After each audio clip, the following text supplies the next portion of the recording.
अब देखिए बेटा, टॉपिक है force between two parallel current carrying conductors. ठीक, दो पैरेलल करंट कैरिंग कंडक्टर्स हैं, एक ये है एक ये है। ठीक है, P Q and R S. इसमें करंट I1 फ्लो हो रही है, इसमें करंट I2 फ्लो हो रही है। अब हम मैग्नेटिक फील्ड की डायरेक्शन देखते हैं। ठीक, तो सबसे पहले अगर हम इसमें डायरेक्शन देखें, ठीक है, तो मान लीजिए कि इस पॉइंट पर अगर हमें डायरेक्शन देखनी है तो सबसे पहले एक बात ये समझिए कि जो इस वायर के कारण मैग्नेटिक फील्ड होगी वो इस वायर पे काम करेगी, और जो इस वायर के कारण मैग्नेटिक फील्ड होगी वो इस वायर पे काम करेगी। ऐसा होगा ना, क्योंकि भाई यहाँ पर करंट बह रही है तो मैग्नेटिक फील्ड जो है वो उसके आसपास क्रिएट होती है। ठीक है, तो यानी कि यहाँ पर होगी, और इस वायर के कारण मैग्नेटिक फील्ड इस पर होगी। ओके, तो अगर अब हम इस वायर के कारण मैग्नेटिक फील्ड इस पर निकालें तो क्या हो जाएगी?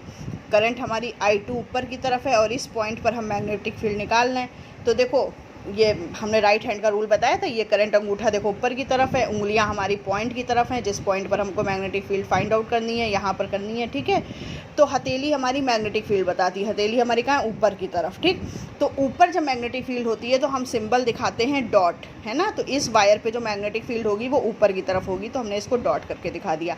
अब इस पॉइंट पर हम मैग्नेटिक फील्ड निकालेंगे इस तार के कारण। तो इस तार में देखो करंट हमारी ऊपर, अंगूठा ऊपर हो गया, है ना, उंगलियां हमारी इस पॉइंट की तरफ जा रही हैं, हथेली हमारी अंदर की तरफ गई। तो जब अंदर की तरफ मैग्नेटिक फील्ड होती है तो हम क्रॉस करके दिखाते हैं। ओके, ये हो गया।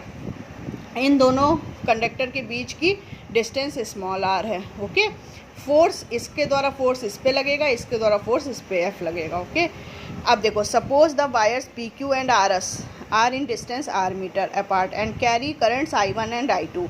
The magnitude of the magnetic field B1 at any point on RS due to the current I1 in PQ, है ना। जो RS तार पर जो मैग्नेटिक फील्ड B1 है वो PQ तार पर बहने वाली करंट I1 के कारण है ना।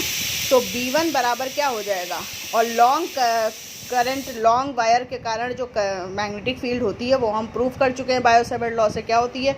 μ0/2πI1/r हो जाएगी। ठीक है, क्योंकि करंट हमारी I1 है। ठीक, अब देखिए फोर्स कितना हो जाएगा? फोर्स का फॉर्मूला होता है IBL sin थीटा। ओके, इस वायर पे हम फोर्स निकालेंगे तो इस वायर पे करंट कितनी है? I2, मैग्नेटिक फील्ड कितनी है? B1, और L sin 90 डिग्री है, क्योंकि ये B हमारा अंदर की तरफ है, F हमारा ये है, तो एंगल 90। B1 की वैल्यू हमने पुट कर दी, ये हमारा आ गया। ओके, ये हमारा फोर्स आ गया RS पर PQ के द्वारा लगने वाला force, the magnitude of force acting on length RS। Okay, therefore the force पर मीटर लेंथ फोर्स कितना होगा? लेंथ से अगर हम डिवाइड कर दें F/L, L को हम नीचे ले आएँ तो क्या आ जाएगा? μ0/2πI1I2/r हो जाएगा। ओके, तो ये चीज़ हमेशा ध्यान रखिएगा कि इस वायर में जो करंट बह रही है इसके कारण मैग्नेटिक फील्ड इस पर होगी और इसके कारण मैग्नेटिक फील्ड इस पे होगी, और हमको फोर्स इस पर निकालना है। तो फोर्स का फॉर्मूला होता है, जब कोई current carrying conductor magnetic field में रखा होता है, ये रखा है ना वायर, चल तो रहा नहीं है, तो फोर्स का फॉर्मूला होगा IBL sin थीटा।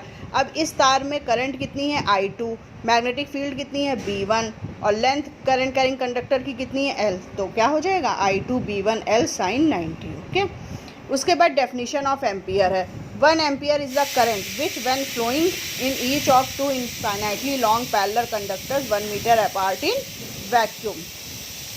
ओके, ये डेफिनेशन ऑफ एम्पियर आती नहीं है, लेकिन फिर भी आप इसको लर्न कर लीजिएगा। ये μ0/2π की वैल्यू है, आपको समझ में आ जाएगा। ओके।